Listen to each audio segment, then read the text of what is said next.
Bonjour et bienvenue dans les rendez-vous psycho pour un nouveau sujet consacré à la dépendance affective. Un vaste sujet et aujourd'hui j'ai le plaisir de poser mes questions à Audrey Platania, psychologue du développement, directrice clinique et pédagogique des centres Cogitose. Audrey Platania, bonjour.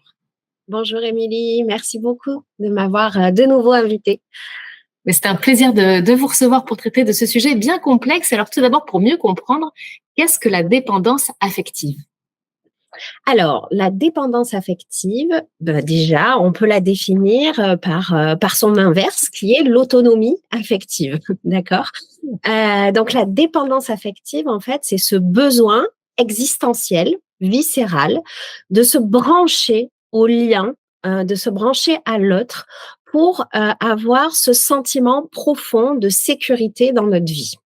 Donc, en fait, cette dépendance affective, elle est liée à une forme de conviction, de croyance profonde qu'on ne peut pas se débrouiller seul, qu'on ne peut pas être autonome, que sans l'autre, la vie va être trop difficile, trop complexe, que le monde est trop dangereux et que surtout, nous ne serons pas à la hauteur des enjeux de cette vie-là.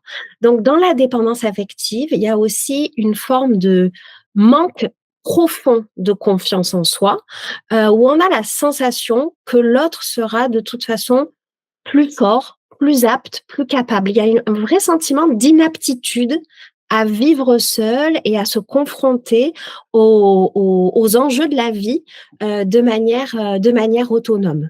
Hein. Donc, ça peut vraiment se traduire par des personnes qui fuient, qui ont une forme de fuite de toute responsabilité. Je peux pas conduire seule, je peux pas aller au resto tout seul, je peux pas prendre une décision seule. Des personnes qui vont vraiment avoir cette quête perpétuelle de demande, de validation extérieure, hein, et puis aussi profondément ce besoin de présence, de réassurance.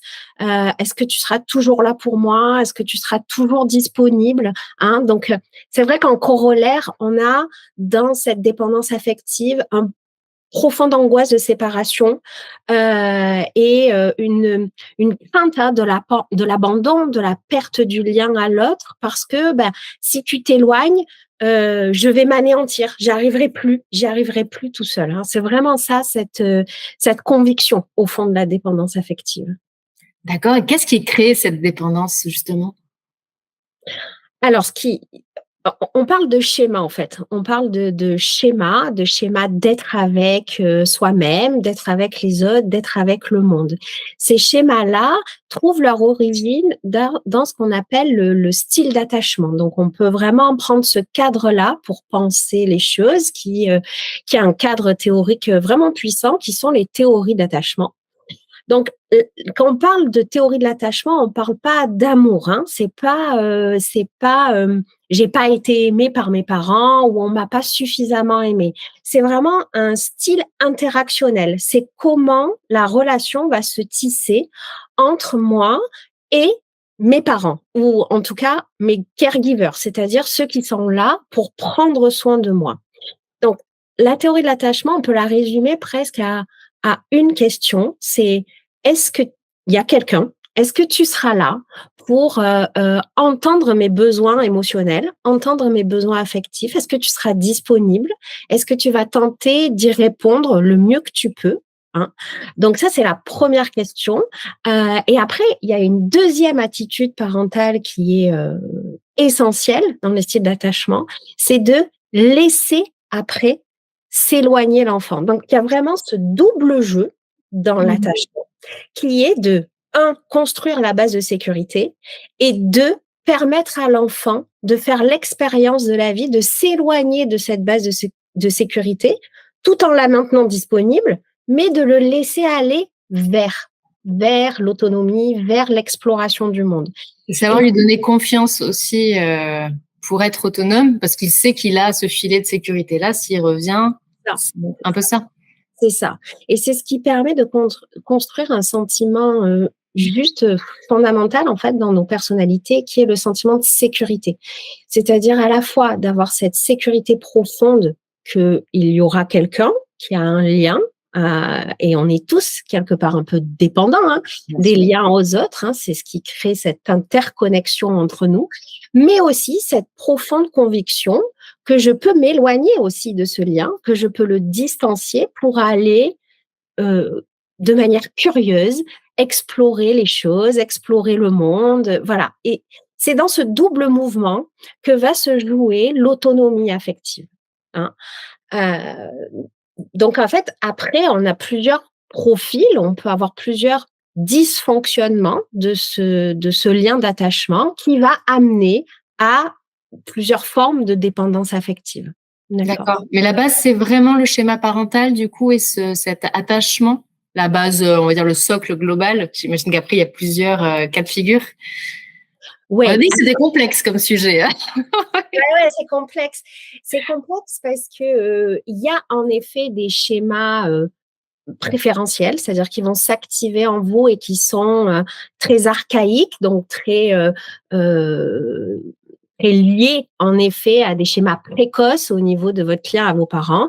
Mais après, et heureusement, on a une plasticité qui fait qu'on va construire d'autres schémas avec d'autres personnes et on va disposer en fait de différents types de schémas d'attachement. D'accord. Et selon la personne, selon le contexte, selon la situation, on le sent d'ailleurs, on va se retrouver soit dans des schémas où on se sent bien, on se sent en sécurité, et un jour on va rencontrer une autre personne et on va pas se sentir à l'aise, on va se sentir justement dans cette dépendance affective, voilà, parce qu'en fait, on a à disposition plusieurs schémas, même si on en a des préférentiels, des qui vont s'activer de manière plus automatique, des schémas plus archaïques.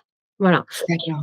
Donc, dans la dépendance affective, si je poursuis sur notre sujet, la dépendance affective, elle peut être du coup la conséquence de plusieurs types de dysfonctionnements dans ces liens d'attachement.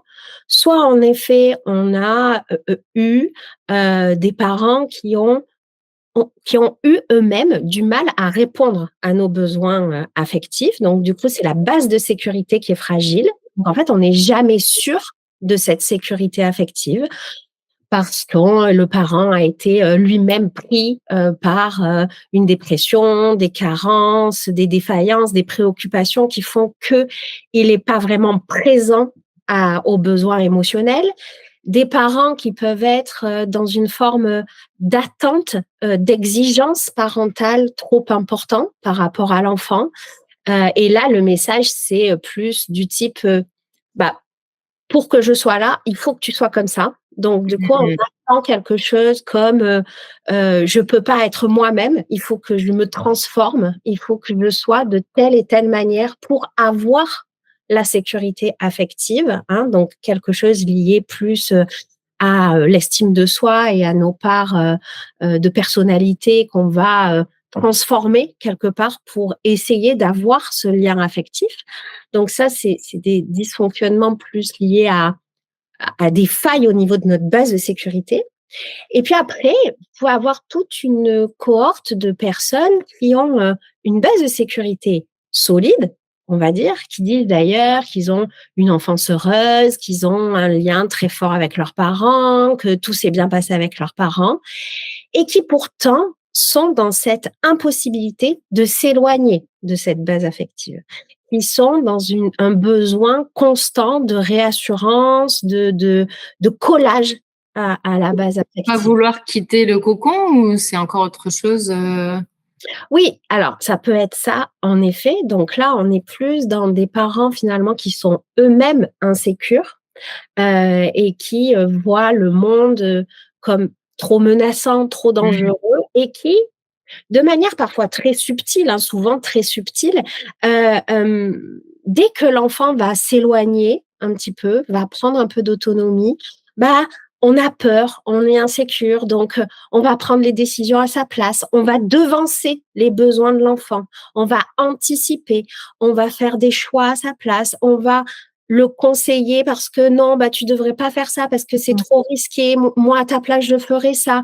Enfin, il ne transmet plus l'autonomie dont il a besoin en fait.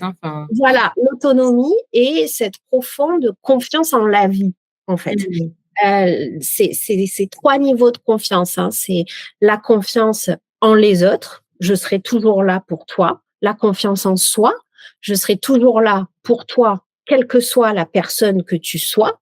Et Ouais. la confiance en la vie, tu peux aller vers la vie parce que aussi la vie est pleine de plaisir. Oui, c'est une prise de risque. Oui, c'est dangereux. Oui, tu vas avoir mal. Oui, tu vas te casser la figure. Mais en fait, ça vaut le coup. C'est la vie. Voilà. Donc, il y a dans la sécurité affective, dans cette autonomie affective, d'insuffler à l'enfant ces 3 niveaux de confiance. Et Mmh. selon la difficulté parentale ou l'insécurité parentale, ben, ça va être une de ces 3 confiances qui va être blessée et qui va créer une crispation, une rétention qui va nous empêcher d'être vraiment, de nous sentir libres, autonomes, capables, aptes d'aller faire nos expériences et de nous débrouiller tout seuls. Ouais, c'est très intéressant ces 3 niveaux et c'est vrai que le niveau 2 interpelle. C'est vrai que de donner de la confiance en soi, c'est-à-dire je t'aime peu importe la manière dont tu es, je t'aime, bah, voilà, c'est aussi l'amour inconditionnel et c'est vrai que c'est important. C'est pas aux parents de dire: «Je t'aime si tu es comme ça». Non, c'est l'inverse qui doit se produire. C'est vraiment 3 niveaux, oui, ça valait le coup de souligner. Ouais, ouais, Ouais, merci. pardon Amélie, mais c'est vrai que c'est très subtil parce que c'est pas forcément des parents qui disent, «Il faut que mon enfant soit comme ça». Oui, ils veulent pas mal faire non plus. C'est pas caricaturé, c'est beaucoup plus nuancé et subtil que Mmh. ça. En fait, c'est toute la possibilité qu'a le parent d'accueillir les différents niveaux émotionnels de l'enfant. Souvent, finalement, on a ce genre de réponse de manière automatique. «Oh ben tu pleures maintenant, mais c'est pas grave, mais pourquoi tu pleures? Mais il y a pas de raison d'avoir peur. Oh mais tu es pas beau quand tu es en colère». Et si, ouais, il y a forcément une raison. Enfin, l'enfant, il ressent forcément quelque chose. Faut aller, Mais écouter voilà, cette émotion. il ressent le fait que selon ses registres émotionnels, il n'a pas le droit quelque part Ouais. d'exprimer certains registres émotionnels parce que, bah, là, on n'est pas satisfait de lui. C'est tout Mmh. tout ça l'enjeu. C'est pas tant: «Je veux que tu sois un bon élève, je veux que tu sois habillé comme ça», c'est pas ça. C'est plus au niveau de l'accueil de l'émotion de l'enfant où parfois le parent a du mal avec les émotions désagréables, hein, on parle pas d'émotions Ouais. négatives, mais du coup dans cette difficulté d'accueillir les émotions, plus difficiles à contenir, on renvoie le message que là, non, c'est pas acceptable, ça ne se fait pas, tu es pleurnichard, tu es pas courageux, tu es et on est dans cette difficulté à donner cette profonde confiance en, j'ai le droit d'exprimer, d'être, de ressentir, tout ce que je suis dans mes forces et dans mes vulnérabilités aussi. Ouais, c'est très important. Du coup, si on peut donner un conseil, hein, c'est d'être vraiment à l'écoute. C'est que si l'enfant émet une émotion, il faut l'écouter, il faut savoir l'entendre et peut-être y répondre au mieux, enfin adresser au mieux, en tout cas l'inquiétude, c'est qu'il y a forcément quelque chose. Si on peut donner un petit conseil pour accompagner son enfant. Bah, c'est ça toute l'acrobatie, c'est de pouvoir porter les limites à un enfant, tout en étant dans l'écoute et dans le respect de ses émotions. Donc il ne s'agit pas de OK, tu es en colère et tu as le droit de faire tout ce que tu veux parce que tu es en colère, donc du coup, je respecte ta colère. Mais de poser des limites, de poser un cadre, tout en étant jamais dans une forme de dévalorisation ou de dénigrement de ce qu'il peut ressentir. Ouais, c'est important. Merci. Alors, pour parler des conséquences de la dépendance affective, vous avez évoqué tout à l'heure la demande de validation. Je pense que Ouais. c'est un gros sujet. Quelles sont les autres conséquences, en fait, de la dépendance affective? Si on devait en citer vraiment les grandes dans lesquelles des personnes peuvent se retrouver. Hem, En fait, cette difficulté, cette insécurité affective, elle peut amener vraiment plusieurs profils parce que, l'enfant va, du coup s'ajuster et se construire autour de ça. Donc on peut en effet avoir des formes de profils heu, où on va être totalement, constamment dans la demande de validation. Donc là, d'ailleurs, on qualifie souvent ces personnes de: «Il a pas de personnalité». Mmh. Parce que ce sont des personnes qui sont complètement collées et dans l'imitation de l'autre, parce qu'ils ont la sensation qu'il n'existe pas, qui au-delà du lien à l'autre. Donc, j'ai les mêmes opinions, je m'habille pareil, je me coiffe pareil, quelque chose de très lissé avec une forme d'anxiété sociale très forte, de timidité, de fuite de l'autre et de besoin d'être dans le collage pour être rassuré. Voilà. Mmh. Après, ce qui est intéressant, c'est qu'il faut avoir le profil complètement inverse. On peut avoir ce qu'on appelle les Ça doit être dépendants. facile, à déceler, Ouais, parce que vous pouvez avoir ce qu'on appelle les dépendants masqués, qui surcompensent leur dépendance affective en, euh, en se montrant continuellement indépendants. Moi, je me débrouille tout seul, j'ai besoin de personne, je demande jamais de l'aide, c'est insupportable. De toute façon, on peut compter que sur soi-même dans la vie. Et ça, en fait, ça signe aussi une vraie dépendance affective qui est compensée par complètement l'inverse sur le plan comportemental. Mais il faut pas s'y leurrer parce qu'en fait, ces personnes-là, au fond d'elles, ont tout le temps peur aussi. Elles ont tout le temps peur de pas être à la hauteur, d'être inaptes. Il y a ce sentiment d'imposture d'ailleurs, de jamais être vraiment légitime. Voilà, donc ça peut être ça aussi.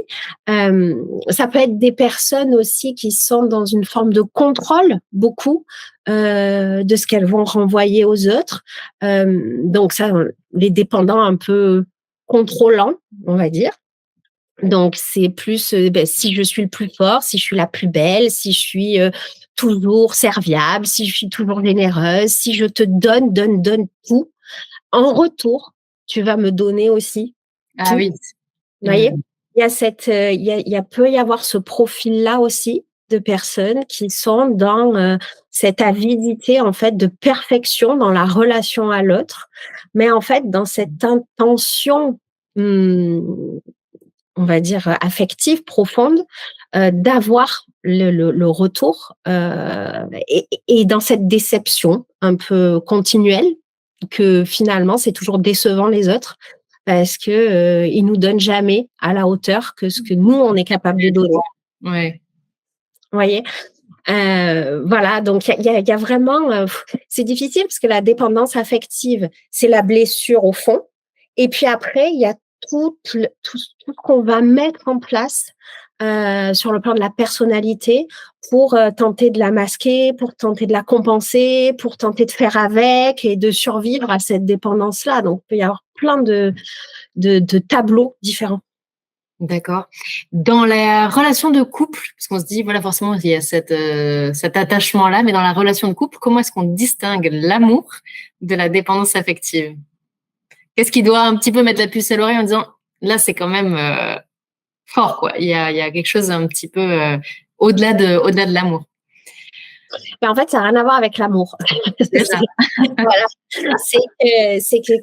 C'est vraiment le style d'attachement. Donc, c'est la manière, c'est la demande que vous formulez à l'autre et le besoin que vous ressentez dans la relation. C'est pas le sentiment amoureux. On peut être très amoureux ou pas du tout amoureux d'ailleurs, mais être dans ce besoin constant de demander à l'autre de nous rassurer. Une validation, ouais. Une validation. Donc, ça peut être des personnes qui ont besoin de se référer continuellement à leur compagnon pour prendre des décisions, pour faire des choix, pour gérer leur budget, voilà, dans une forme vraiment de dépendance quotidienne, en fait, pour gérer leur vie. Donc, on sent bien la position infantile dans la dépendance affective à ce niveau-là.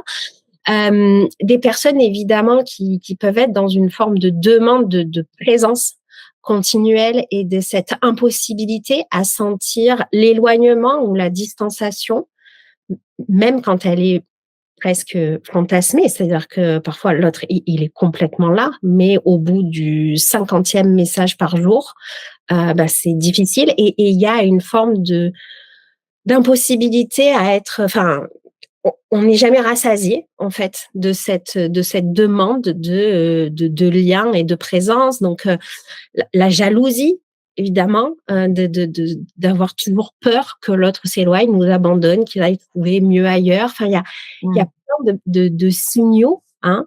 Ce besoin d'être valorisé, ce besoin d'être encouragé. Redis-moi que je suis la personne la plus formidable et que voilà.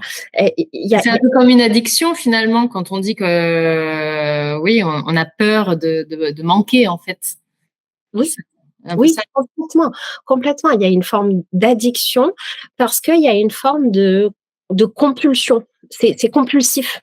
Vous voyez, on est dans cette quête de sécurité de manière compulsive. Là encore, hein, c'est une position assez infantile de pas pouvoir patienter, de pas pouvoir attendre, de pas pouvoir supporter la frustration. Donne-moi vite, rassure-moi vite, parce que là, si tu me rassures pas, je vais m'anéantir. Enfin, cette sensation qu'on va s'effondrer sur le plan interne si l'autre ne nous donne pas cette sécurité. Donc, il y a vraiment, faut pas confondre le besoin affectif et l'amour et le sentiment amoureux. Ça n'a rien à voir. D'accord. Dans les autres relations de type travail ou encore amitié, alors j'imagine que le travail, pareil, c'est la validation en demande de validation perpétuelle du manager. J'imagine quelque chose dans ce genre-là. Oui. Ou encore une fois, à l'inverse. Hein. J'ai besoin de personne. Je travaille seule. De toute façon, je ferai mieux moi tout seul parce que les autres, ils sont inconsistants, etc. Mais j'ai tout le temps peur de mal faire. En contrepartie, vous voyez. Donc, faut se battre avec cette dualité aussi à l'intérieur quand on est dépendant affectif, du coup. C'est ça. Faut vraiment comprendre que la dépendance affective, ou l'autonomie affective, c'est le juste dosage entre le fait d'être viscéralement conscient qu'on a besoin des autres, que ce lien-là, on en a besoin parce que vivre sans les autres, on sait aujourd'hui que ça rend fou, hein, d'ailleurs, que les gens qui n'ont aucun lien ont à un moment donné des idées délirantes. Hein, donc on est tous dans la dépendance, on a tous besoin des autres, mais on a tous aussi cette autonomie et cette possibilité de se débrouiller seul, d'être à la hauteur, ou en tout cas d'être capable de se débrouiller seul. Donc c'est un juste dosage, toujours, même en amitié. Oui, c'est supporter par exemple que notre ami puisse faire une soirée sans nous inviter. Oui, c'est ça. C'est supporter de pas être invité à une soirée sans le vivre comme un abandon, voilà. C'est plein de petits détails. La dépendance affective, c'est tout le temps là, c'est tout le temps dans notre quotidien, à la fois dans notre couple, à la fois avec nos amis, à la fois dans le travail. C'est une manière d'être en relation avec les autres. Donc c'est dans toutes les relations. Ah oui, un peu comme un funambule du coup, voilà, qui se bat entre ses besoins et puis voilà ce dont il souffre, parce que finalement ça reste quand même une souffrance. Et comment sortir de la dépendance affective? Parce que c'est possible, rassurez-nous. Bien sûr que c'est possible. Alors, je pense qu'il y a déjà un niveau comme dans tout en psychologie, un niveau de prise de conscience de ce qu'on appelle défusionner avec ces schémas de pensée et avec ces émotions pour pouvoir les observer et pouvoir les regarder, nous amener toujours dans les mêmes répétitions, dans les schémas, mêmes schémas. Donc, il y a tout ce travail de diffusion, c'est-à-dire de mise à distance pour se regarder fonctionner et prendre conscience de. Voilà. Et après, toute la question va être de bien poser des limites, avec les autres et envers soi-même, et cette possibilité de freiner dans ce besoin compulsif, dans ce besoin violent de vite réponds-moi, vite aide-moi, vite conseille-moi, vite rassure-moi, de pouvoir prendre une grande respiration et pouvoir différer, vous voyez, de pouvoir passer de ce besoin d'immédiateté à une réponse plus différée de ce besoin-là, sans être dans je compense ailleurs, hein, Ouais. mais d'être dans ouais cette possibilité. Et puis après de se donner des petits défis, de se poser des petits objectifs, de se dire bon par ce qu'on appelle la technique des petits pas. Allez, bah, par exemple, là, je vais prendre ma voiture tout seul et je vais aller faire les courses au casino. Il est pas loin, je vais y aller, je vais le faire. Vous voyez, de se Ouais. des petits challenges parce que il y a que en Des petits passant. entraînements. Mmh, Ouais. Des petits entraînements en fait qu'on se fait et puis après ça deviendra ils deviendront des automatismes pardon à force d'entraînement, c'est ça, des petits challenges. oui, c'est ça. C'est qu'il faut passer à l'acte quelque part, parce qu'il y a une forme d'enfermement dans la dépendance affective. On a la sensation continuellement qu'on a besoin de la réassurance de l'autre pour pouvoir fonctionner, mais quand l'autre nous le donne, en fait, il confirme cette croyance. Mmh. Donc du coup, il renforce le fait qu'on se dise: «Ah bah ouais, beh, heureusement qu'il était là. Sinon, j'aurais pas pris la bonne décision, sinon j'aurais pas pu» et cetera. Le serpent qui se mord la queue du coup, on rentre alors dans une spirale dans laquelle il est difficile de sortir. Et oui, c'est ça. Et d'où le fait aussi qu'en face, c'est important d'avoir cette base de sécurité et d'avoir des personnes qui vont pas répondre de manière non plus automatique à à nos demandes. Et que quand vous êtes en lien avec quelqu'un qui est dans cette dépendance affective, bah, dites-vous qu'au plus vous allez donner, au plus, en fait, vous allez nourrir ce cercle vicieux et ce Ouais. cercle d'enfermement, en fait, de la dépendance. Donc, ça ne veut pas dire non plus de lui dire, bah, débrouille-toi tout seul parce que c'est trop violent aussi et bah, ça c'est trop Ça se angoissant. fait pas. Ouais. Voilà. Mais c'est de pouvoir dire, bah, qu'est-ce que tu en penses toi? Qu'est-ce que tu ferais toi? Enfin, d'être dans cette forme de, je vais pas répondre, mais je vais t'amener à réfléchir par toi-même. C'est d'être autonome, quoi. D'accord, merci. Alors du coup, ce que vous suggérez effectivement, donc c'est cette prise de recul-là, de se dire, voilà, là je note qu'il y a telle et telle difficulté, je manque d'autonomie, j'ai besoin tout le temps d'une validation. C'est un peu ça, hein, d'arriver à se rendre compte soi-même. C'est le premier pas Oui, vers de se la rendre compte sortie que ce de ne la sont dépendance. que des croyances. Ce ne sont que des croyances. Voilà, ce ne sont que des schémas qu'on a petit à petit engrammés à l'intérieur de soi et que l'on prend pour des vérités.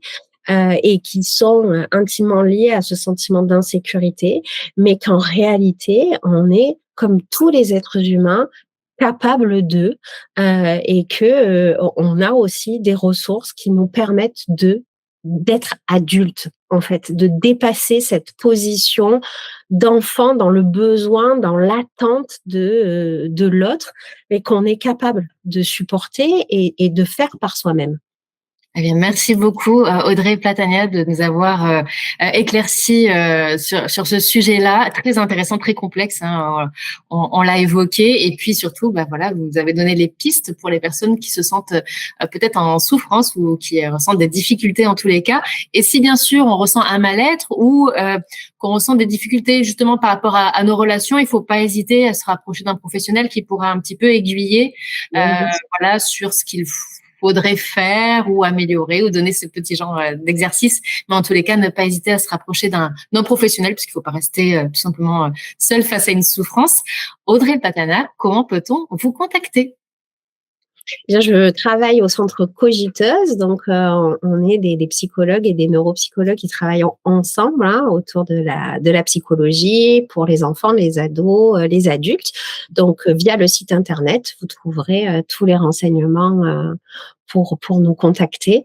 Voilà, s'il y a un dernier conseil sur le plan thérapeutique, c'est vraiment important d'à la fois, bien sûr, éclairer les origines, comme on vient d'en parler. C'est vrai que ça s'engramme dans des choses qui sont très anciennes, mais c'est important aussi de dépasser ce passé-là pour aller trouver des solutions vraiment pratiques et concrètes dans le présent. Donc, d'avoir des styles thérapeutiques qui soit à la fois dans la compréhension, dans la mise en sens de comment j'en suis arrivée là, mais maintenant que j'en suis là, comment je peux faire pour, hein? Donc d'être, vraiment dans cette double, intention.